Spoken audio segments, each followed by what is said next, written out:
আমি প্রশ্ন উত্থাপন করতে চাই। স্বাধীনতার পরবর্তী এই দীর্ঘ পিরিয়ডে এই বিশাল জনবহুল একটি এলাকায় মিনি স্টেডিয়াম বলি, মানসম্মত খেলার মাঠ বলি, কোনো উন্নত মানের খেলার মাঠ এ পর্যন্ত স্থাপিত হয় নাই। আমি অনুরোধ করব উপজেলা সদরে একটি মিনি স্টেডিয়াম ভৌগোলিক এবং দূরত্ব বিবেচনায় একটা উপজেলায় মিনিমাম 2-3টা মাঠ যদি খেলার উপযোগী করা হয়, অ্যাভেলেবেল গতানুগতিক বরাদ্দ না দিয়ে আমরা পরিকল্পিতভাবে একটা মিনি স্টেডিয়াম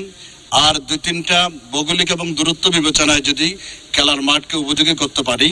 আর সাথে সাথে উপজেলা ক্রীড়া সংস্থাকে নামে মাত্র না রেখেই ক্রীড়া শিক্ষকদেরকে সত্যিকার তাদের যুগোপযোগী খেলাধুলায় যারা ছাত্র যুবকদেরকে